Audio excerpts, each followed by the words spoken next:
وہ یقیمک بین یدیہ باللیل، دن میں اس کی نافرمانی نہ کر، وہ تجھے رات میں قیام کی توفیق عطا فرمائے۔ وعن سفیان ثوری رحمۃ اللہ سے یہ بات منقول ہے، فرماتے تھے کہ حرمت قیام اللیل 5 اشہر بذنب اصبتہ، ایک مرتبہ ایک گناہ مجھ سے سرزد ہو گیا جس کی وجہ سے 5 مہینے تہجد کی نماز سے میں محروم ہوں، ان کو پر مار کے جگا دو۔ تہجد میں اٹھنے کا وقت ہے، یہ اٹھیں گے مجھ سے مانگیں گے، میں پروردگار ان کی جھولیوں کو بھر دوں گا۔ یہ لوگ سوئے ہوئے ہوتے ہیں، نہ گھڑی کا الارم نہ کوئی اور، اچانک ان کی آنکھ کھل جاتی ہے، اللہ تعالیٰ کی طرف سے فرشتے اٹھا دیتے ہیں ان کو، اچانک آنکھ کھل جاتی ہے، دل میں ارادہ لے کے سوتے ہیں 3 بجے اٹھنے، 3 بجے آنکھ کھلتی ہے، اللہ تعالیٰ کے فرشتے جگا دیتے ہیں۔ اور پھر دوسرے گروپ کو اللہ فرماتے ہیں فلاں فلاں فلاں میرے ناپسندیدہ بندے ہیں، انہیں پسند نہیں کرتا، جاؤ اور ان کو تھپکی دے کے سلا دو، یہ میرے نیک مقبول بندوں کے اٹھنے کا وقت ہے۔ تمہارے گھر کو گرا دیا گیا تو بڑھیا نے آسمان کی طرف دیکھ کے کہا اللہ میں تو یہاں نہیں تھی، تو تو یہی تھا میں یہاں نہیں تھی تو تو یہی تھا۔ یہ لفظ اس کے کہنے تھے کہ جو ایکسٹینشن کی ہوئی عمارت تھی اس کی چھت زمین کے اوپر آ گئی۔ نیک لوگ دنیا میں لوارث نہیں ہوا کرتے، اللہ ان کا وارث ہوتا ہے۔ اگر ہمیں اپنے والد کے وارث ہونے پہ اتنا اطمینان ہوتا ہے، بیوی کو خاوند کے وارث ہونے پہ اتنا اطمینان ہوتا ہے، تو اگر کسی کا وارث اللہ رب العزت بن جائے تو سوچو پھر اس کے کیا مزے ہوں گے۔ اس کی مثال یوں سمجھیے کہ ہم نوجوان کالج یونیورسٹیوں میں پڑھتے ہیں نا، تو اگر تو ان کا جی پی اے بہت اچھا ہو تو فل اسکالرشپ مل جاتا ہے، اور فل اسکالرشپ والے بچے کو پڑھنے میں کوئی دقت ہی نہیں ہوتی۔ تو جی مجھے فل میڈیکل ڈگری کرنے کے لیے اسکالرشپ مل گیا، مجھے کوئی فکر نہیں۔ اور جس بندے کو اسکالرشپ نہیں ملتا اس کو میڈیکل کرنا قرضوں کے بوجھ میں دب جاتا ہے بیچارہ۔ ہم نے بچوں کو دیکھا ان ملکوں میں ساری عمر نوکریاں کر کے بڑھاپے تک اپنے زمانے طالب علمی کے قرضے اتارتے رہتے ہیں۔ تو جس کو فل اسکالرشپ مل جاتا ہے پھر اس کا تو معاملہ ہی کچھ اور ہوتا ہے۔ یوں سوچئے کہ ایک 100 منزلہ عمارت ہے اور اس میں لفٹ لگی ہوئی، ایلیویٹر لگا ہوا ہے، اور ہمارا کام ہے بس پش دبا کے دروازہ کھولیں اور سوار ہو جائیں، تو پھر 100ویں منزل پہ پہنچنا تو کوئی مشکل نہیں نا۔ اور ایک 100ویں منزل سے رسہ نیچے لٹکا ہوا ہے، اب ایک بندہ رسے سے چڑھنا چاہتا ہے، کتنا پریشان ہوگا، کتنا وہ مصیبت میں پڑے گا، کتنا بڑا رسک لے گا، اور اگر رسہ ہاتھ سے چھوٹ گیا تو مر بھی سکتا ہے۔ جیسے ایلیویٹر سے اوپر جانا اور رسے سے اوپر جانا کتنا دونوں میں فرق ہے، اس سے زیادہ فرق ہے اللہ کی سرپرستی میں آ کے زندگی گزارنا ایلیویٹر سے منزل پہ پہنچنے والی بات ہے، اور گناہوں کے ساتھ رسے سے لٹک کے زندگی گزارنا 100 منزلوں پہ جاننے والی مشکل بات۔ ہم گناہ کر کر کے اپنے آپ کو اللہ کی سرپرستی سے نکال دیتے ہیں، اور جب سرپرستی سے نکل جاتے ہیں اللہ حال پہ چھوڑ دیتے ہیں، جاؤ تم جانو تمہارا کام جانے، ہماری تو مانتے نہیں۔ پھر شیطان ہمیں بہکاتا ہے، لوگ بھی دھوکے دیتے ہیں، امیدیں توڑتے ہیں، بندہ دنیا میں دھکے ہی کھاتا پھرتا ہے، کشتیاں کرتا ہے اپنے حالات سے، لنگوٹ باندھ باندھ کے اترتا ہے، میں اس مصیبت کو پریشانی سے جان چھڑاؤں، اس سے چھڑاؤں۔ ایک سے جان نہیں چھوٹتی، دوسری اوپر سے، دوسری سے جان نہیں چھوٹتی، تیسری اوپر سے۔ وہ پنجابی زبان میں شعر کسی نے لکھا ہے، اس کا ترجمہ بھی کر دوں گا.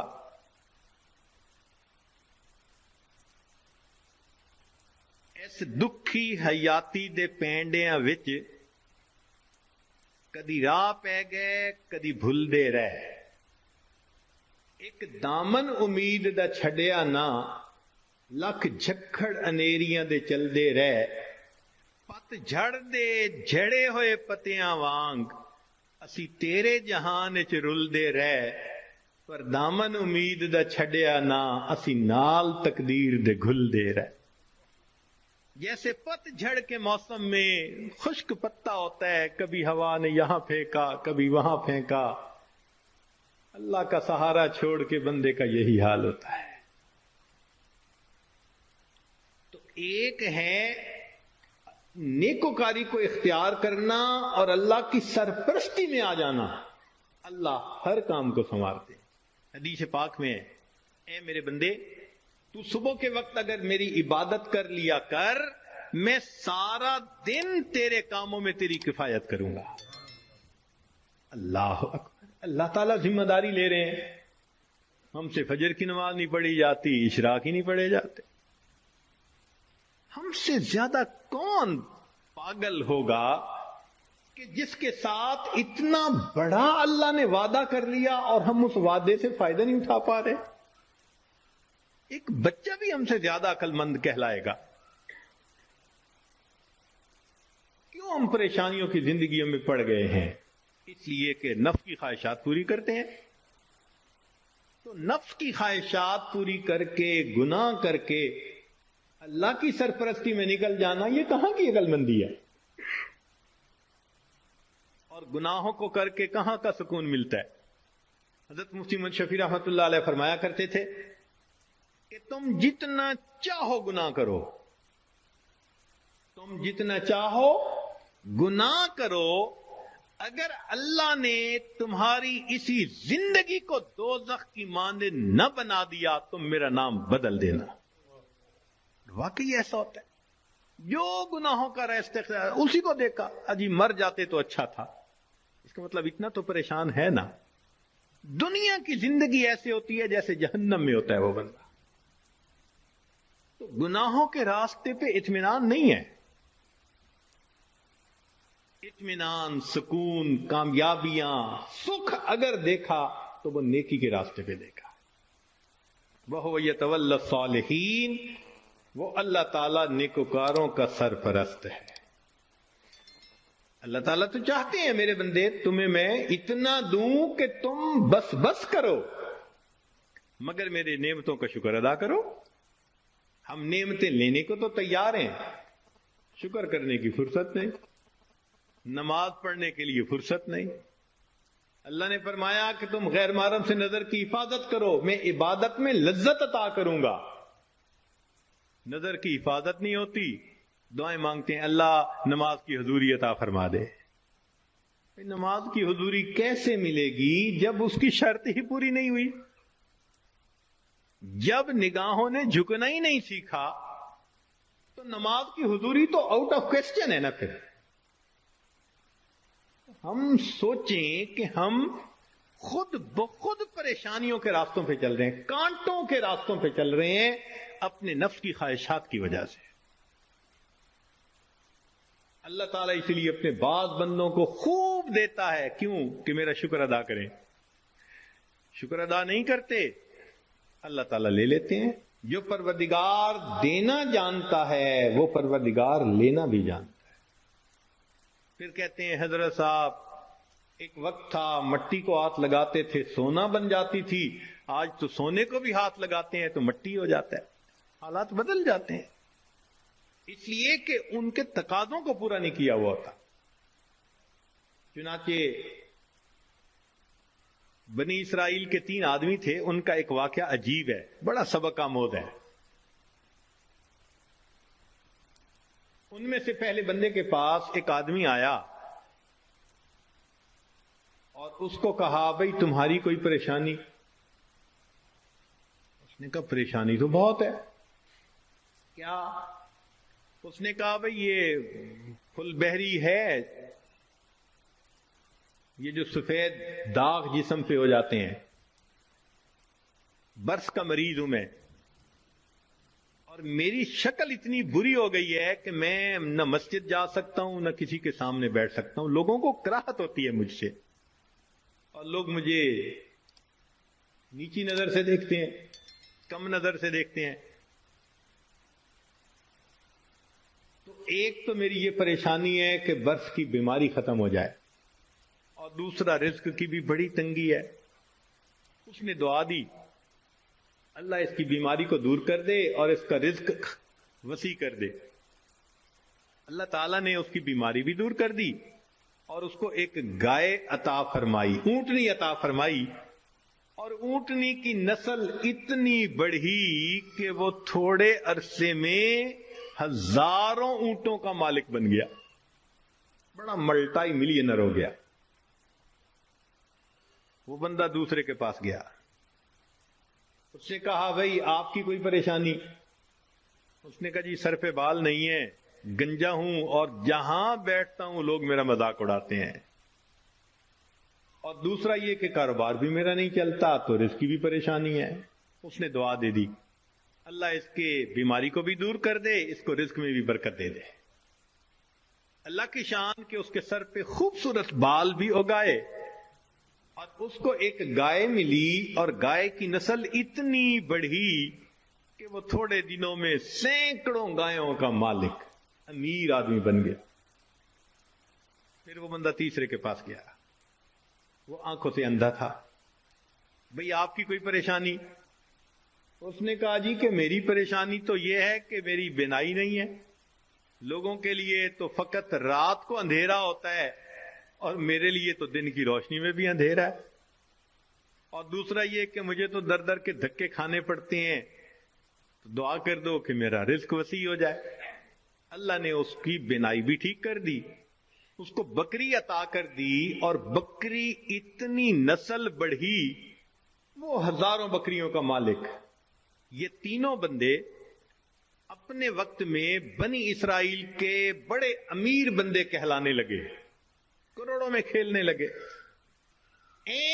جب ان کی شہرت تھی، عزت تھی، مال و دولت کی ریل پیل تھی، تو اب پہلے کے پاس وہ بندہ آیا اور کہنے لگا کہ بھئی میں محتاج ہوں اور اللہ کے نام پہ آپ سے مانگنے کے لیے آیا ہوں، اللہ ہی نے آپ کو سب کچھ دیا ہے، آپ کے پاس تو کچھ نہیں تھا، تو پلیز آپ مجھے کچھ اللہ کے نام پہ دے دیں.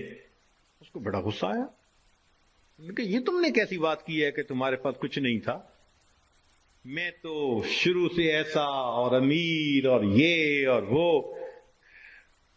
مفت کا کہیں سے پیسہ ملا ہے میاں؟ میں نے کمائی کی ہے، محنت سے کمایا ہے، فلاں کی ہے. خبردار جو تم نے ایسی بات کی کہ تمہارے پاس کچھ نہیں تھا. اس نے کہا بھئی مجھ سے خفا نہ ہو، بس آپ جیسے تھے اللہ آپ کو ویسا کر دے. یہ کہہ کے چلا گیا، اور وہی ہوا کہ برس کی بیماری بھی دوبارہ ہو گئی، اور ایسی بیماری پھیلی کہ جتنے اس کے اونٹ اونٹنیاں تھے ایک ایک کر کے بالآخر سارے مرتے گئے. جہاں تھا وہیں پہنچ گیا. دوسرے کے پاس گیا، بھئی محتاج ہوں، اللہ نے آپ کو اتنا دیا ہے، میں بھی آیا ہوں اللہ کے نام پہ لینے کے لیے، تو آپ دیں. ایک وقت تھا آپ کے پاس کچھ نہیں تھا، پھر اللہ نے آپ کو دیا، آج اتنا کچھ ہے. اس کو بڑا غصہ آیا.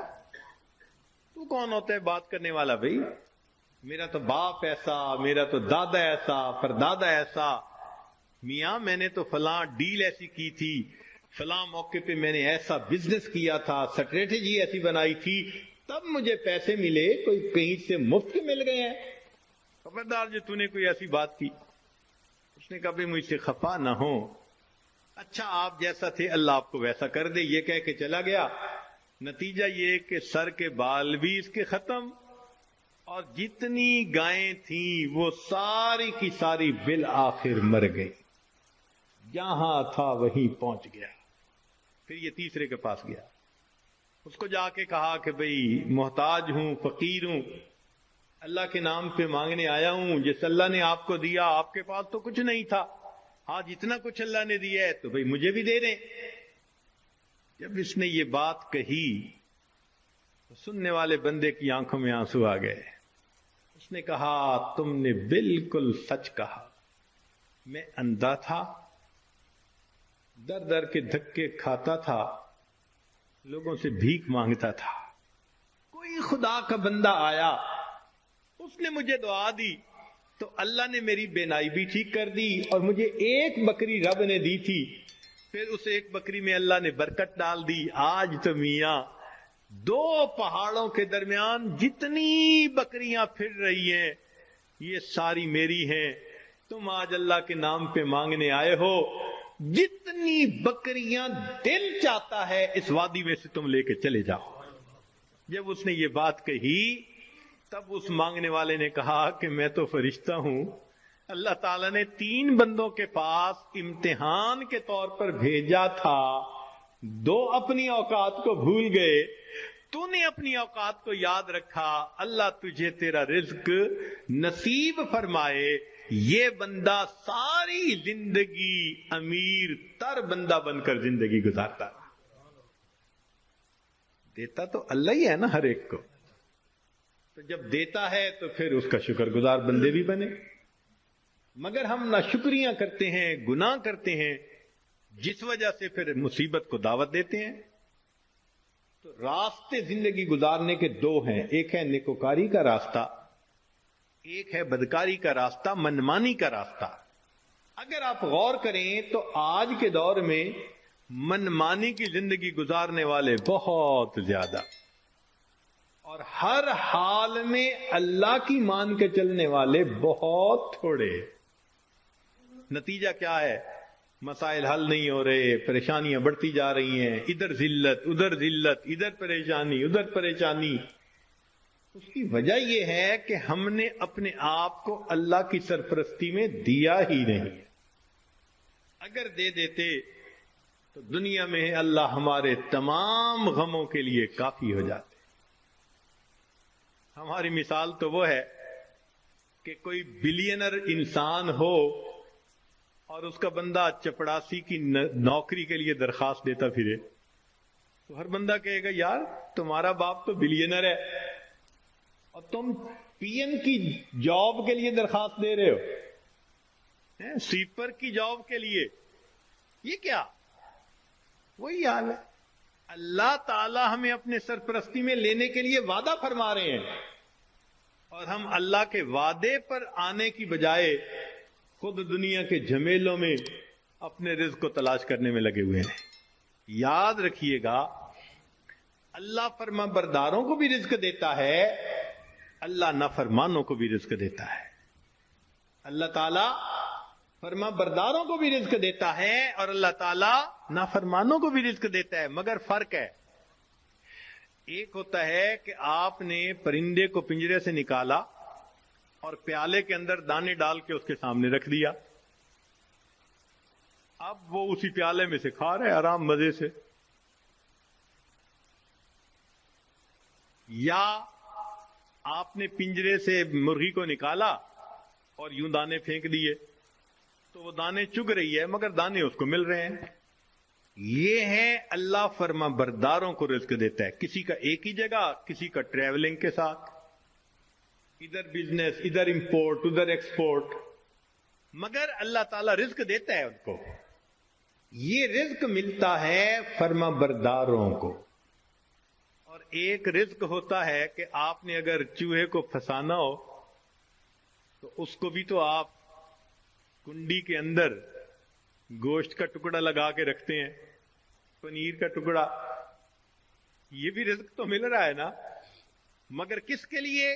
کہ یہ ہمیشہ کے لیے پھنسے قابو آئے. تو نافرمانوں کو بھی اللہ رزق دیتے ہیں مگر چوہے کی طرح کہ یہ پکڑا جائے گا اس کی گت بنائیں گے. اب ہم سوچیں کہ ہم فرما برداروں کا رزق لیتے پھر رہے ہیں یا نافرمانوں کی طرح رزق کماتے پھر رہے ہیں. معاملہ تو ہمارے اوپر ہے. اللہ تعالیٰ فرماتے ہیں الیس اللہ بکاف عبدا, کیا اللہ اپنے بندے کے لیے کافی نہیں ہے؟ کتابوں میں لکھا ہے اے بندے ایک تیری مرضی ہے، ایک میری مرضی ہے۔ اگر تو چاہے کہ تیری مرضی پوری ہو، میں تجھے تھکا بھی دوں گا، تیری مرضی کو بھی پورا نہیں ہونے دوں گا۔ اور اگر تو چاہے کہ میری مرضی پوری ہو تو میرے بندے میں تیرے کاموں کو بھی سنوار دوں گا، تجھے رزق میں بھی وسعت عطا فرما دوں گا۔ تو اللہ کی مان کے ہم چلیں تو اللہ ہمارے سارے مسئلوں کو حل کر دیں گے، کیونکہ ہم پھر اللہ کی سرپرستی میں آ چکے ہیں۔ اللہ تعالیٰ قرآن مجید میں فرماتے ہیں وعد اللہ الذین آمنوا منکم وعملوا الصالحات لَيَسْتَخْلِفَنَّهُمْ فِي الْأَرْضِ۔ اجتماعی طور پر نیکوکار بن کر زندگی گزارنے والوں کے لیے اللہ کا وعدہ ہے، فرماتے ہیں میں تمہیں زمین کے اندر خلافت عطا کروں۔ وَلَيُمَكِّنَنَّ دِينَهُمُ الَّذِي ارْتَضَىٰ لَهُمْ وَلَيُبَدِّلُنَّهُمْ خَوْفَهُمْ أَمْنًا، اور اللہ ان کے خوف کو امن میں بدل دیتے ہیں۔ اللہ تو وعدہ فرما رہے ہیں، وعد اللہ، اللہ کا وعدہ ہے۔ آج بندہ وعدہ کر دیتا ہے تو اتنا یقین، کیا اللہ کے وعدوں پہ ہم یقین نہیں کرتے؟ تو ہمارے زندگی کی کامیابی کا ایک ہی طریقہ ہے کہ ہم اللہ کے وعدے پر بھروسہ کر کے عہد کریں کہ اللہ آج کے بعد ہم نے نافرمانی نہیں کرنی۔ اب سوال پیدا ہوتا ہے کہ ہم صالحین میں شمار کیسے ہو سکتے ہیں؟ بہت آسان ہے، ذہن سے گناہ کے ارادے کو ختم کر دیجئے، ذہن سے گناہ کے ارادے کو ختم کر دیجئے۔ اللہ میں نے آپ کے کسی حکم کی نافرمانی نہیں کرنی، اور جو کر چکا میں توبہ کر رہا ہوں۔ تو پہلا قدم کہ آئندہ گناہ کی نیت کو ذہن سے نکال دینا، اور دوسرا کہ اگر پھر گناہ ہو جائے تو پھر توبہ کرنا۔ بس یہ دو کام کر لیجئے۔ ایک، ابھی اسی وقت پچھلے تمام گناہوں سے سچی توبہ کی نیت کر کے عہد دل میں کر، اللہ آئندہ میں آپ کی مان کے چلوں گا، ہر کام آپ کے نبی علیہ السلام کی سنت کے مطابق کروں گا، دین کے مطابق کروں گا، شریعت کے مطابق کروں گا، من مانی نہیں کروں گا۔ اور اگر بالفرض پھر گناہ ہو جائے تو پھر توبہ کرے۔ جو ایسا کرے گا وہ نیکوکاروں میں شمار ہوگا اور وہ اللہ کی سرپرستی میں آ جائے گا۔ اور جب تک ہم اللہ کی سرپرستی میں نہیں آئیں گے ہماری پریشانیاں ختم نہیں ہوں گی۔ ہم نے دنیا میں دیکھا ہے پرائی بکری کو کوئی گھاس نہیں ڈالتا۔ ہم نے کلمہ تو پڑھا نا، تو لیبل تو لگ گیا نا کہ یہ مسلمان ہیں۔ اب اگر اللہ کے در سے بھی کچھ نہ ملے تو کسی اور در سے کیا ملے گا؟ بلکہ ہم نے تو دیکھا ہے کہ جس کتے کے گلے میں پٹے کا نشان ہو نا، اس کو ہر کوئی دھتکار دیتا ہے، جائے اپنے مالک کے دروازے سے کھائے۔ بالکل ہمارا یہی حال ہے، جدھر رخ کرتے ہیں ہمیں دھتکارا جاتا ہے، جاؤ اپنے رب سے مانگو جا کے۔ اور رب سے مانگنے کے لیے نیک ہم بن نہیں رہے۔ ہمارے پاس کوئی دوسری آپشن نہیں سوائے اس کے کہ زندگیوں کو بدلیں، نیکی پہ آئیں، اللہ تعالی ہمیں اپنی سرپرستی میں لے لیں، پھر اللہ تعالی ہمارے الٹے کاموں کو بھی سیدھا کر دیں گے، ہماری پریشانیوں کو اللہ ختم فرما دیں گے۔ زندگی گزارنے کا اس سے بہتر کوئی دوسرا راستہ نہیں ہو سکتا۔